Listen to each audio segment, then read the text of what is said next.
All right, welcome to video 4. I'm constantly looking at videos online about this kind of a new craze about buying businesses, and I'm always real interested what different people have to say. And there's a guy that everybody knows, Dave Ramsey, who definitely has a lot of good ideas, I think, on personal budgeting and living below your means and spending less than you earn, which I definitely think is a good idea. However, for some reason, this video came across, which is kind of out of what he typically talks about, is buying a business, on his talk show or whatever. So I listened to it, and I do not think I agreed with much of anything on it, and I thought it would be a good thing to run through. So the video is called "Should I Buy a Six-Figure Company?" All right, so I'm gonna hit play. Skylar is up next. Skylar is in Charlotte, North Carolina. Hi, Skylar. Welcome to the Entree Leadership Podcast. Good afternoon, Dave. How are you doing today? Better than I deserve. What's up in your world? Oh, nothing much. I had a question, a little background information. I'm a senior employee at a small company of 9 people, and I would say we gross revenue of about $800,000. I don't look at the financials. I haven't yet.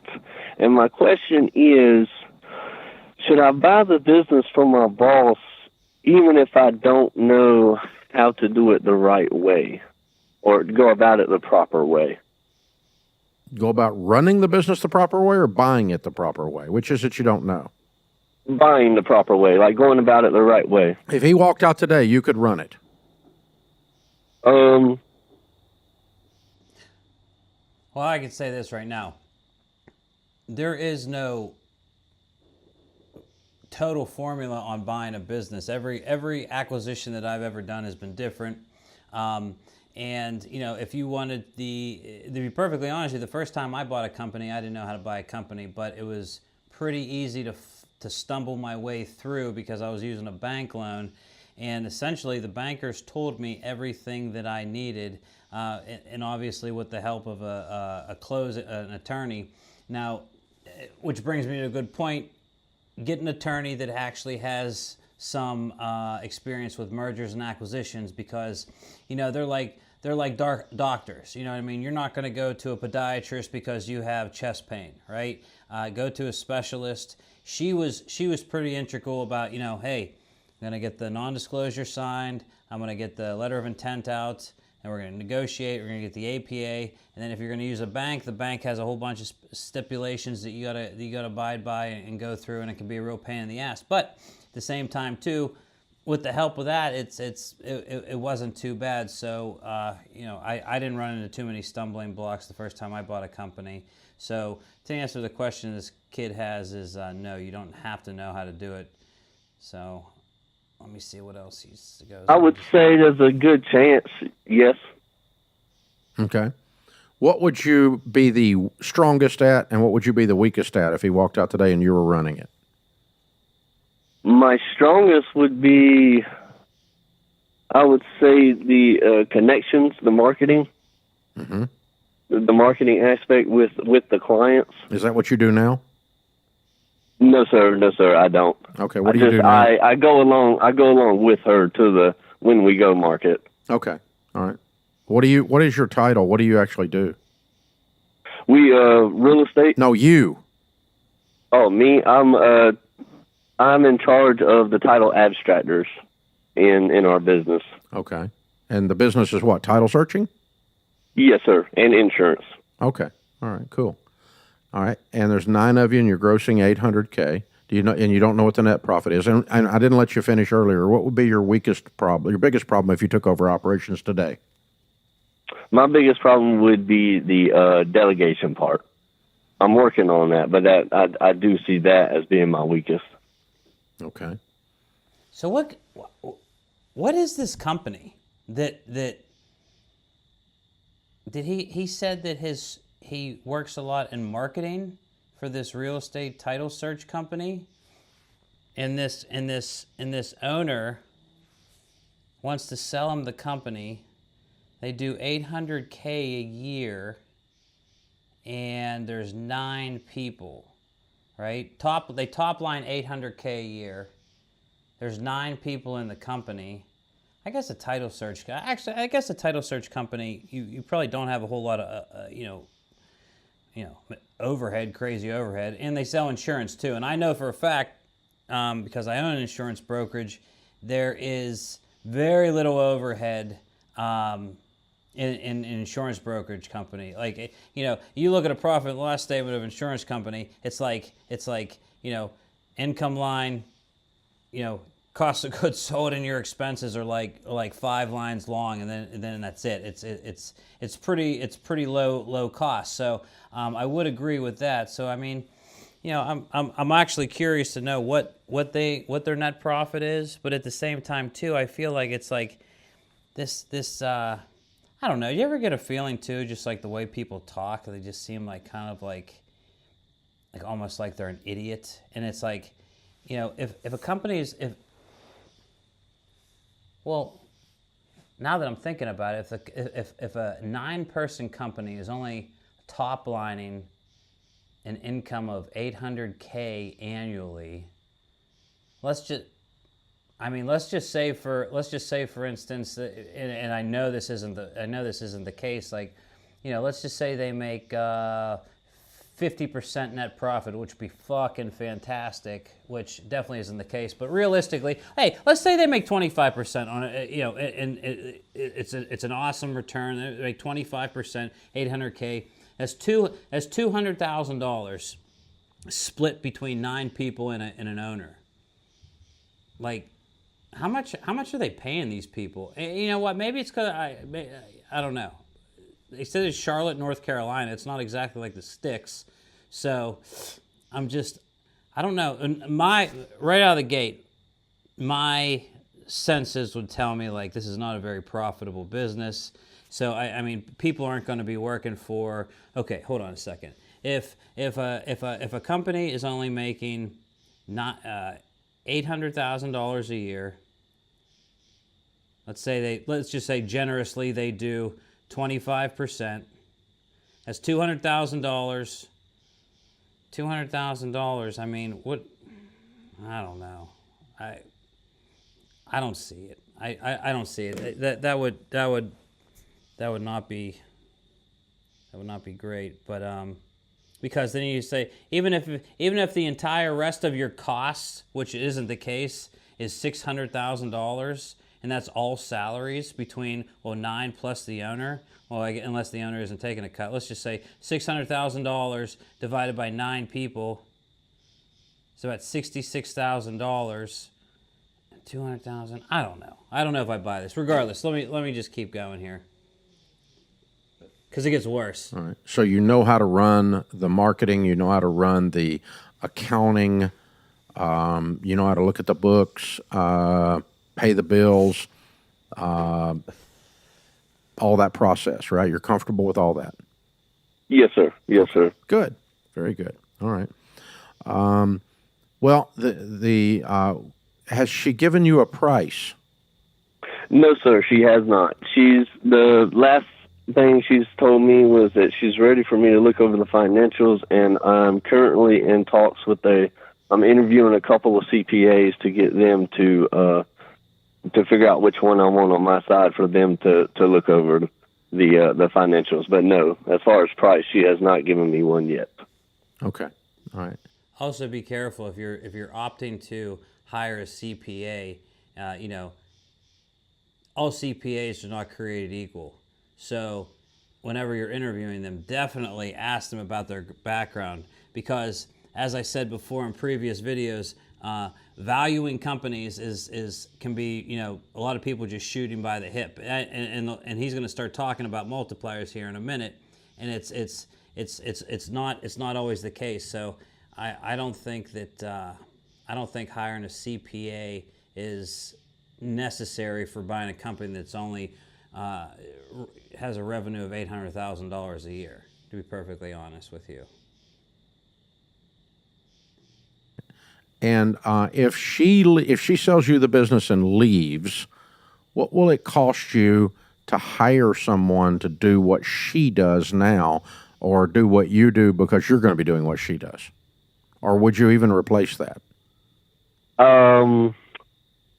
I would replace her, and it would probably be about 50 to 60K a year. Okay. All right. 50 to 60K a year. So either there is a sect of Charlotte, North Carolina, where that type of salary for someone who's running an entire company is acceptable, that I wish I knew about, because I do not know anybody who's going to take on the responsibility of managing an entire company for 50 to 60K a year. That's not a position where, you can't hire just a like a hired gun type person here. This is somebody that and I've had this conversation with a couple of guys who currently still run companies with me, and it's definitely like a lifestyle change. That's all I could say about it. It's an absolute. It's not another job. It's definitely a lifestyle change. This is something that you have to be attentive to at all times of the day, 365 days a year, because you are managing the whole business. So if he is, and I could tell in his tone that it almost sounded like he was kind of guessing or just throwing out a number, but if he honestly thinks he's going to have someone viable at 50 to 60K a year to run a business for him, he's fucking crazy, in my opinion. All right, cool. So what I would tell you to do then, the formula, let's talk about first, is the actual net profit of the business. If she's paying herself out before that net profit, then you would add that back in since she's leaving, but then you would subtract out 60,000. Okay. Because you got to, so when the smoke clears. Which this is true. This is actually one part true. An add back like that. You see a lot of businesses where the owner is the final decision maker. He is the salesman. He is this. He is that, and every single thing runs through the company. Essentially, him almost being the company. When he leaves, you have to put that. You have to devalue his from your purchase price. That you have to incorporate a manager to fill in that spot, right?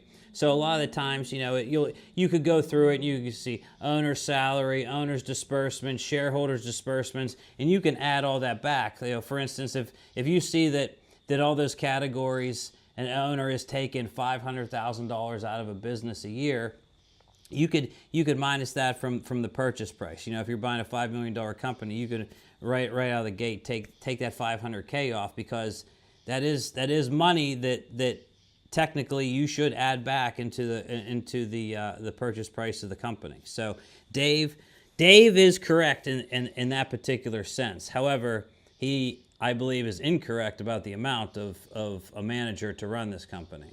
Smoke clears, she's gone, and you've replaced this $60,000 position. What will your net profit be? That's the figure you're looking for. You follow me? Yes, sir. Okay, and then we're going to take that figure times 4 or 5. There, right there. Net profit times 4 or 5. Right there, he's talking about the multiplier. Like, I still don't understand, and all the stuff that I've read and watched and listened to over the years, it's like, where does that multiplier come from? And you know what? People may say, like, well, it depends on the industry. Well, it depends on this. It depends on that. And it's like, maybe I'm just an idiot, or I'm naive, but why? Why is that the case, right? Like, are these the same people? Like, and these people are sure about it. Like, yes, it absolutely has to be blah blah blah. Well, you know what? Before the .com bubble bursting, people were sure that companies that had no profit, that were just started, were worth a certain amount. They were positive about it. So that's what I'm getting at. Like why why do the valuations of these companies have these monster multipliers, right? Like back to what we were saying, this company top line's 800K.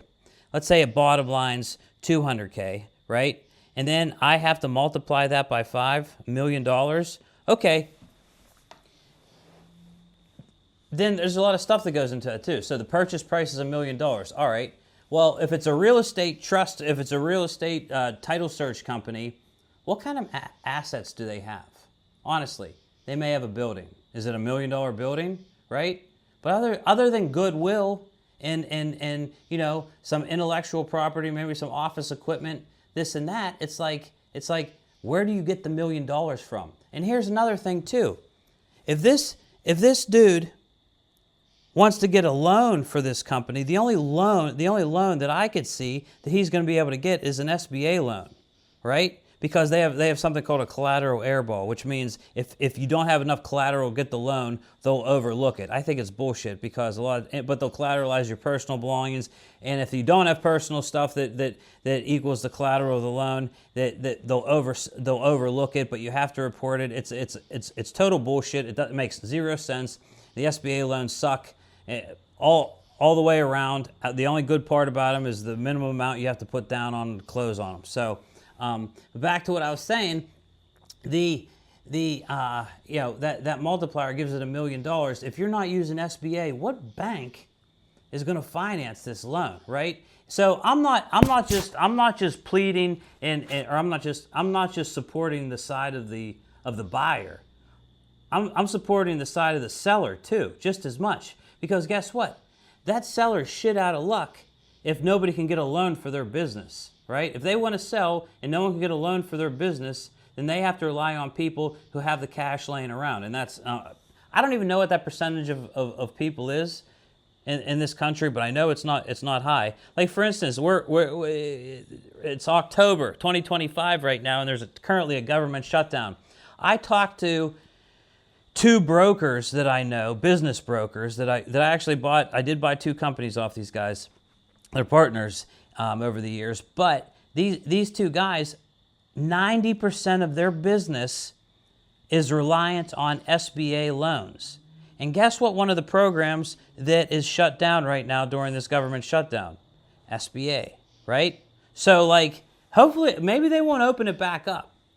They might not open it. They probably will, but at the same time too, hey, these business brokers are totally screwed now, right? Like they're gonna have to find a new job, they're gonna have to find a new profession, I don't know what. But at the same time too, that goes back to all my free market stuff where the natural order of things is coming to a correction, right? Like, okay, they're not involved in the business buying process, probably because they're a little bit leechy and they really don't need to be part of it, right? Like, so just like markets have corrections, so does business cycles too, right? So we'll see what happens. More to be revealed on that, but I don't particularly think that the SBA should be used. But from what this kid is describing for this real estate company, that seems to be the only type of loan that, unless he has a family member, or you could go to some of these these little capital firms that are all over the country, and they're the ones always calling and stuff. But they're like one step above a Shylock. I can't believe some of these people are even allowed to lend, to tell you the truth. Questionable lending, I should say. Okay. And you're going to be real close to your valuation. Okay. That's a 20 to a 25% rate of return, which is ridiculous for an investment, but not ridiculous for a high-risk purchase like a small business. Yes, sir. Okay, and so that's a standard, that's called a cap rate valuation. It's a standard valuation method in small business settings. And so I'd like to pay her about 4 times that net profit figure after we've ascertained what it is, minus what she's paying herself now, plus that minus the 60, and coming up with a real net profit after she's gone. And so if that's $100,000 a year out of the 800, which I'm going to guess and say that's probably not that far off, then this is a $400,000 business. Okay. Follow me? Yes, sir. Okay. And what you're getting paid does not enter into the equation because we also have to pay you. Yes, sir. So the way Dave isn't far off here on on saying the $100,000 net profit there, but he says it's a $400,000 business. But my question is, there's so much more to it than this. It's like, what am I getting with this business? What are the assets, right? Is there, are we doing an asset sale or a stock sale? Am I doing a stock sale? Am I getting any cash with it? And is there any, maintenance, not maintenance, but any, repeated contract work, right? Like repeating revenue, stuff like that. None of this stuff is discussed in here. So I find it very hard to, to just spit off a number like that, because I don't know if this is staged. I don't know if like these calls are screened or what. But at the same time too, it's like, if this is real and this kid takes all this to heart, like if he, from what it sounds like, after he pays his manager, he's only going to be making $20,000 to $30,000 a year off of $800,000. So if you're paying $400,000, it's like, you do the math. How many years does that take to get your money back? Like, I don't know. I like to at least get it back in 5 years, So like I said, I think this is kind of a bogus deal. The way you analyze it when you're buying is if you were an absentee owner. In other words, if I bought the business and I hired you to run it and that other $60,000 person and she was gone, what would I be netting? Yes, and that is correct there too. He is absolutely 100% correct. Whenever you're looking at buying a business, you should be looking at it as if not if you work there, but if you were completely outside the business, if you live states away, right? That's it. And if it does require you to be there a lot, then that has to come down in your purchase price. Netting, and I live in Nashville and you're in Charlotte, okay? And so, because you guys are going to be running it, but what's the net profit after I pay all my employees if I buy the business? That would make that business, if it's $100K, worth around $400 to me, which is a 25% rate of return. That'd be the minimum I would look at. So now, how do we structure that deal? Well, a lot of people do stupid stuff like run down to the bank and take out a second mortgage on their house with an SBA loan and get $400,000 in debt. No, don't do that. Okay, we agree there too. Maybe I don't totally disagree with everything that Dave says here, but some of the stuff I definitely disagree with here. But he does raise some points that I agree with. Right. If that's the only way she'll take her money, you don't do this deal. You're just going to have to not do the deal. I would walk away. And we've talked about the seller finance because we've talked about briefly. Okay, here's your structure for the seller finance. What do you make now? Me right now, I make about 65 to 70. Okay, you're going to pay yourself $70,000. So wait a minute. He makes $65,000 to $70,000, and he was saying it would only cost $50,000 to $60,000 for somebody to run the whole company. I don't quite understand that, to tell you the truth, but some holes in this story. $70,000, and you're going to give her 100% of the net profit until it reaches $400,000. Okay. And if there's not any net profit that year, wait, hold on a second. because So he there's a starts talking COVID about this. Let me rewind this a little bit here. Structure for the seller. He is suggesting against the bank loan on this, which I totally agree with. I think the debt service will eat him alive, and he'll be underwater next to immediately on this, especially with the way rates are right now. But he's going to start describing a seller finance deal, and seller finance deals are great. They can be great for both parties. Sometimes they're only great for one party, but that's it is what it is. But he has a this is the way he's describing it right here. You don't do this deal. You're just going to have to not do the deal. I would walk away. And we've talked about the seller finance because we've talked about briefly. Okay, here's your structure for the seller finance. What do you make now? Me right now, I make about 65 to 70. Okay, you're going to pay yourself $70,000, and you're going to give her 100% of the net profit until it reaches $400,000. Okay. And if there's not any net profit that year because there's a COVID pandemic, then you don't owe her anything that year. It's net Yes. profit after you get 70,000, whatever that figure is, until it gets to 400, if 400 is the number. You follow me? Yes, sir.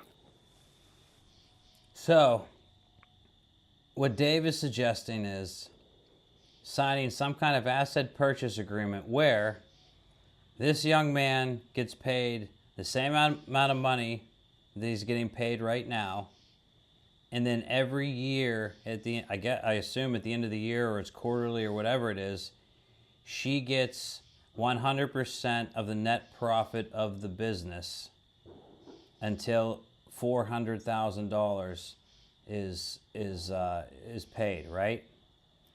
And if the company doesn't make any money, she gets no money.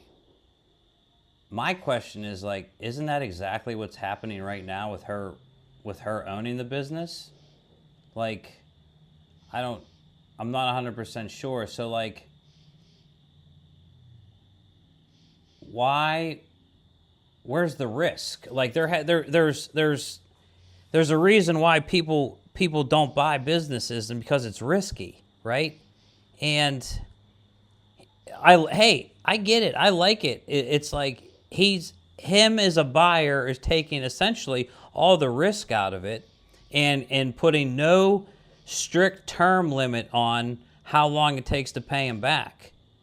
But like, I don't like what the hell kind of business owner is going to bite on this deal, right? So it's like, so if I'm saying, okay, for instance, what did I just look at? I just looked at a concrete company, and they want $2.3 million, right? And they make about 1.9 million a year top line, and they do about 400,000 net profit every year. So let's just say we agreed on $2 million for a purchase price. And I told him, I says, hey, listen, you pay me $100,000 a year in salaries, and then it'll come off the profit and loss statement, and for normal business expenditures, and then you get the whole net profit until I pay you your $2 million, right? So if that's, $300,000-$400,000 a year, this guy's going to be waiting 5 years. But here's the thing. Here's the risk. What if he runs it into the ground, right?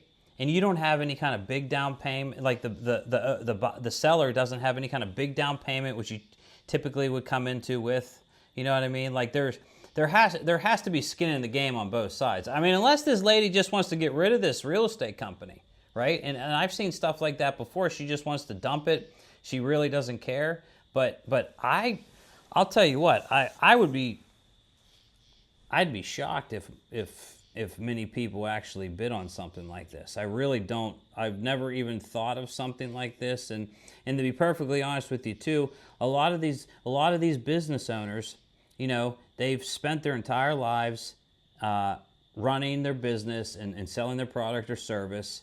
They're not always going to be super hip to all these different crazy ways of buying and selling a business. Like I see a lot of them, they'll bite on the seller finance, but guess what? A lot of them, they want to chunk down, and they want to chunk every year too. And a lot of times it's not for a whole lot of years. The most I've ever done it for is 8 years, but the rest of them have typically on average been 3 to 5. They want to cash out. They also don't want you to fucking have, a lot of time and not a lot of skin in the game to run the thing in the ground where they got to take it back over because you haven't paid them too. Because then they're digging themselves out a hole and trying to recoup their business and rebuild it. So that doesn't work for anybody. Yes, sir. And so if it makes 100 a year, 4 years, you paid her out. Yes, sir.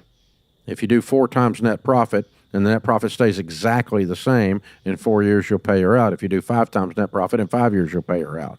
But likely your profits are going to be better or worse than they've been in the past. Hopefully you'll do a slightly better job, or maybe a little worse job because you're new at it. I don't know. Yes, But sir. either way, you're not on the hook for some stupid bank payment and you lose everything because something went sideways and you borrowed up to your eyeballs to buy out a title business. Yeah, and you know what? And he's absolutely right about that. You don't want to get into bed with a bank with if you know you don't have strong cash flow, and even if it's close too, because a lot of things can put you underwater real fast with a nasty debt service, or even even if the company isn't that great, and you have to think about the amount of transition time, the amount of air you're going to take. There's unforeseen costs that you didn't think about too.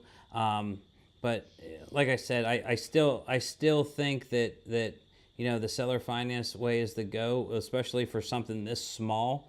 But the banks, here's the thing: the banks aren't in the game of repoing people's shit put up for collateral, like Dave was just describing here, right? Like hey, read your loan docs too. You have a certain amount of what the hell is that word called, or deferments. I know SBA loans, you could defer 6 months on an SBA loan. I mean, you're still going to run your interest, and I wouldn't suggest it from a financial sense, but like, you're not just going to lose everything. You know what I mean? Like, especially with the SBA too. They have a 6-month deferment program. So you have to talk to your loan officer about that too. And almost all mortgages have that too, right? Like, banks don't want to repo and resell at a discount the things that they lent for, right? Like, they are going to work with you.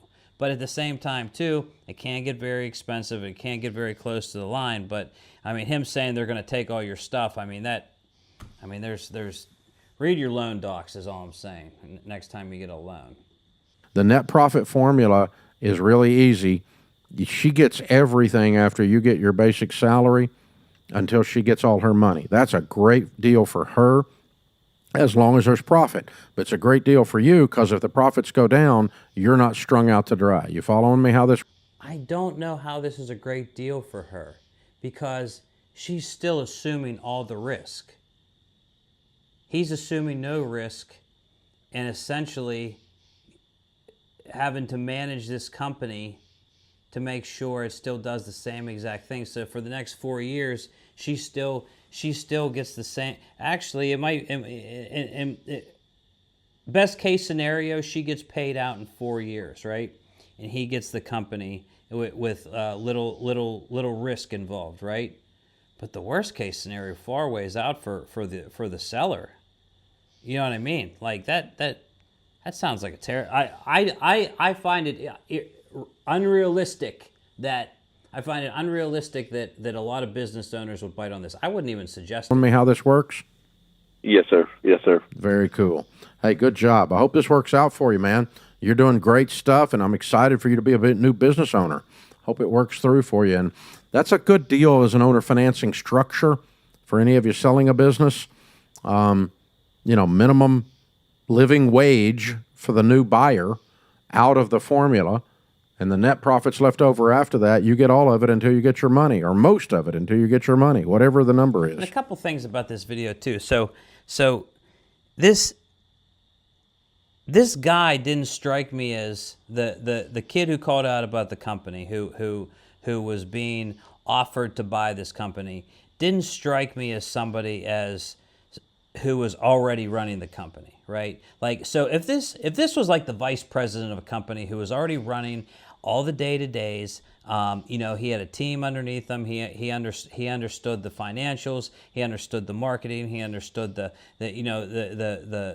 business cycles. He's been there for years. Like, that is not what this individual seemed to be.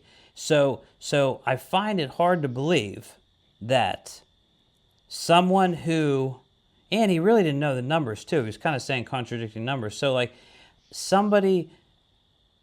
why would a business owner just turn a company over for nothing to walk into it with, right? Like, if I'm going to sell, and if I put myself in I always try to put myself in the business sellers, the owner's shoes, right? Like, if I'm going to hold a note to somebody who's buying my business, well, you're going to have a hell of a down payment, because I want to know you have skin in the game too, right? Like, it's what incentive does this kid have to just walking away from it, right? Like, and that's another thing too. Like, how bad is her attorney, if they're any good? What is she going to put in the asset purchase agreement about, if he just walks away or flounders or whatever? I see a ton of like back and forth with the attorneys on this one. He is describing a utopian world for business buyers who don't have any money to put down on anything, right? And in my opinion, this world doesn't exist. I'd be, if there is an example of this actually happening in real life, like I would love to hear about it. But at the same time, too, I don't foresee anybody actually doing that. But in the same sense, Dave Ramsey's a very smart guy. I like a ton of the stuff he says. But in this particular case, I think this is idiotic, and I don't think anyone should even suggest this to a business owner as a possible way of acquisition. So, but that is all I have. Any opinions, questions, concerns?